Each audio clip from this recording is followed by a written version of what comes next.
Om Namah Shivaya. I am astrologer and author Professor rudramohapatra from Bhubaneswar, Odisha.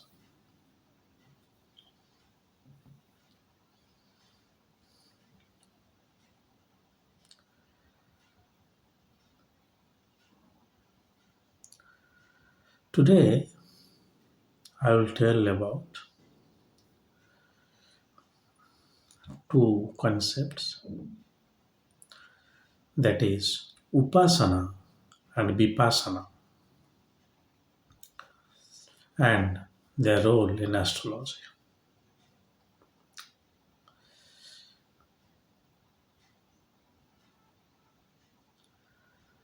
Whenever we talk of Upasana, mostly we think that it is a Kamya Upasana, which are nothing but the remedies given in Hindu astrology.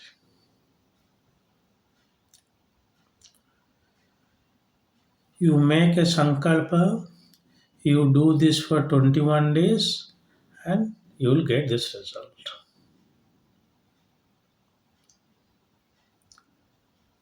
To get a specific result, you do this upasana. It is known as Kamya Upasana. When you do the same upasana for a deity to get the grace of that deity, it is Tantric Upasana to get a siddhi of that.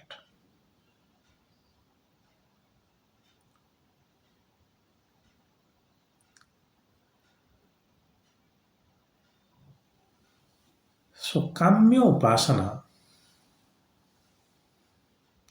is nothing but the remedies you are looking here in the Vedic astrology. So, how this Kamya Upasana work, or how does this Kamya Upasana work?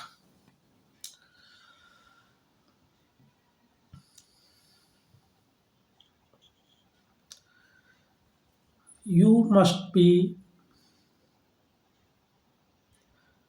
or you must have heard about the notion that what God has given to you, it is best for you. Possibly it is Longfellow's statement or poem that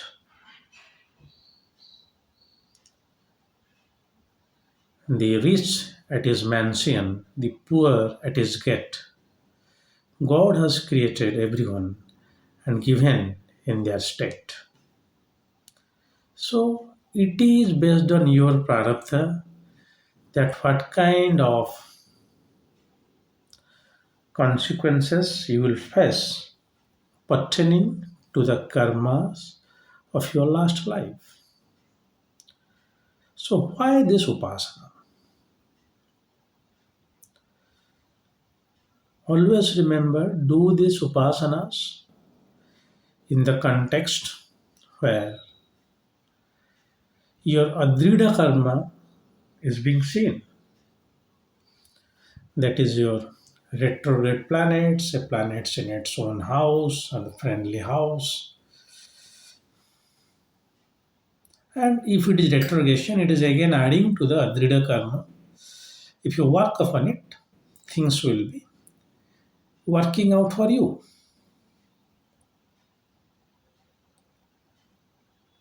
So the upasana you do, how does it work? You have got limited balance in your karma as punya and other as papa. Punya phala, you are saying that you are getting it. Papa phala, you are saying you are getting it.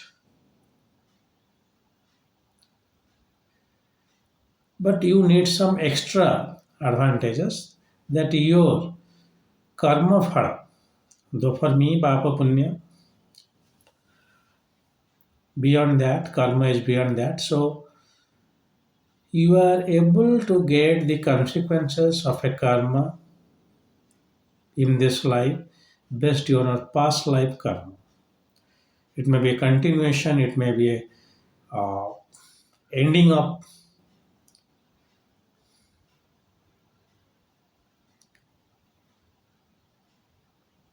But if you forcefully working upon a karma bhaivan upasana, it has its own power.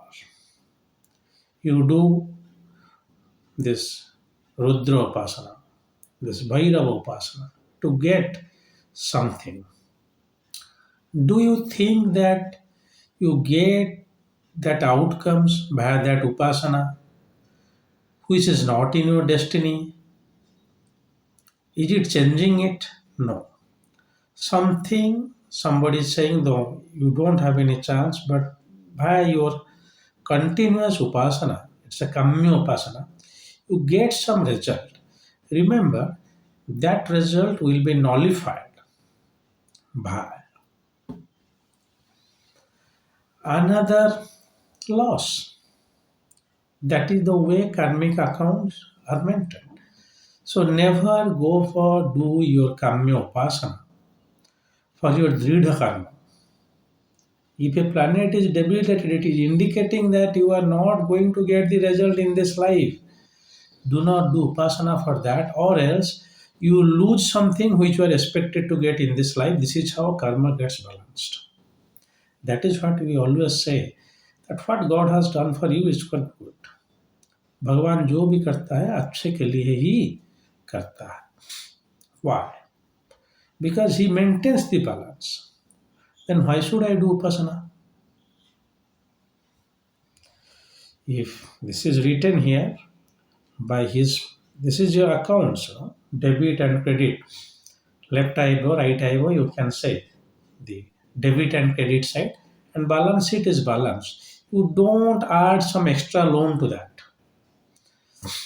by appealing before any bank. Say it is a demigod, because I have been listening to this. The experts, you do this jakshini sadhana, you do this jashya sadhana, you do this ragini sadhana, you will get these things. No, things are going to worsen up for you if you want to get something which is not destined. Anyway, so why should I do upasana? You do upasana to get the God. You do upasana to get liberated from this life.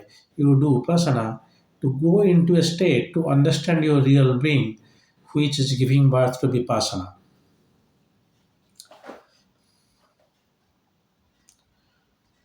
Where you are seeing the things as it is. In a Buddhist concept of yoga, I was fortunate to have one leading Vipassana practitioner while I was at ashram.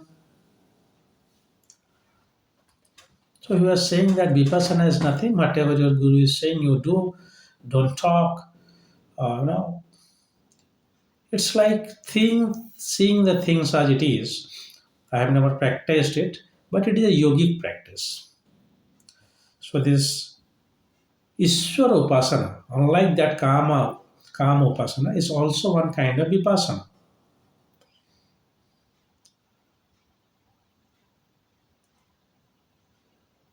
So Vipassana is where it is dissolving your karma. Because you are in the Guru's words, you are doing the yogic practices, you are doing the chantings to dissolve your karma. Always remember all these upasana, if it is not the kamya upasana, helpful, chanting of mantra, helpful to dissolve your karma. When your karma got dissolved, connected. You will get liberated. Unless and until this little bit karma is remaining, you will take birth in this earth again like that dog of Guruvar Kenra, Kali and Tangu, as I have said in my earlier videos.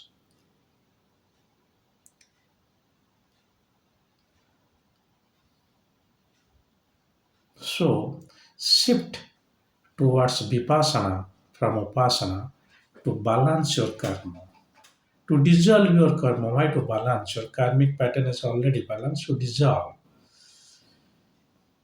I have got a lot of assets. Let's sell them in depreciated value. Why so? What the use of all these assets? I'm not able to maintain it. So dissolving of karma. Once you sell your whole company, now you are free. So now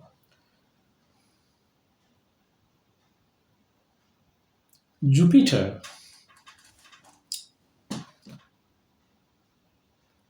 is necessary for Upasana. Ketu is necessary for Vipassana because Vipassana is more into yogic side. So if we talk of esoteric astrology, Vipassana is the very good remedy suggested there. If you see one kind of Prabhajya yoga and you want to start your spiritual journey. Prabhajya yoga, remember I have written one research paper on that. Multiple planets in one house. I do not know if sun is there, all get combusted, what will happen? Maybe dissolving or dissolve, so that if you work, karmas will get dissolved.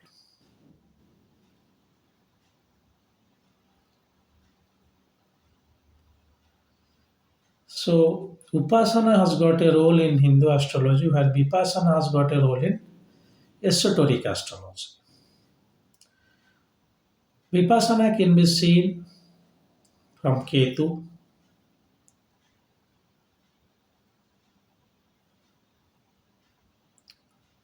Yes, whenever it's come to yoga and other things, it can only be seen from Ketu. Ketu in Lagna, 12th, or even 8th, the houses where are good, which are good for 8 and 12 for esoteric astrology, while Jupiter in the 5th and 9th will give you toward this Upasana. So this Vedic perspective, the Upasana, is Jupiter. The yogic perspective, the Vipassana, is the Ketu. It is 5-9, that is 8-12.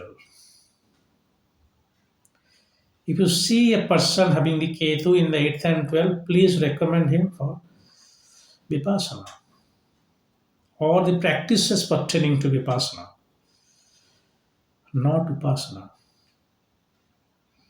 But if it is a combination of Ketu and Jupiter, Jupiter in the 5th and Ketu in the 12th, now it is a Siddhi Upasana, person who is a tantric, a ghora. So this kind of planetary conditions showing that your karmas are passing in this fashion. So never be after this Kamya Upasana, that is my request, because whatever is destined to happen should happen, but you must know why you are destined to be so. If you are rich, you don't ask, if everything is happening in your choice, you don't ask God, but why? Why I am suffering? If you are at all asking, please visit any astrologer, he will say, this is because the Purva Karma Phala you are suffering, please act upon it. Instead of getting the result in this life, act upon it. Maybe in the next life things will change.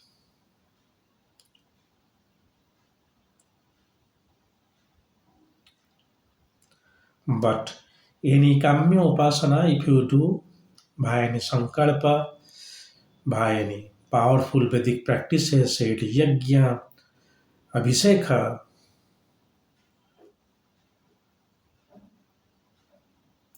then you are playing with the balance sheet of your karma you are having.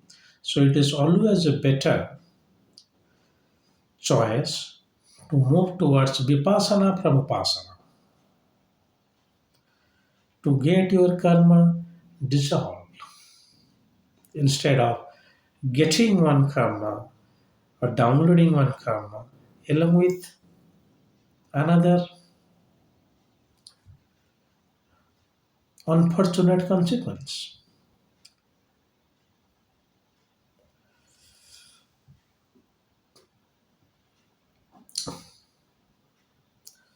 So I hope you will start your journey from Upasana to Vipassana. I am not promoting any religion, any yogic practices, say Vipassana or the Buddhism, however, they all are the subject of Hinduism or Sanatana. But I'm not promoting anything. Idea of saying you this is from the materialistic pursuit, move towards the spiritual pursuit. From the general astrological views, move toward the esoteric astrology and see that if the 8th and 12th house are getting activated, if you have a very good chance on to move on your path of moksha.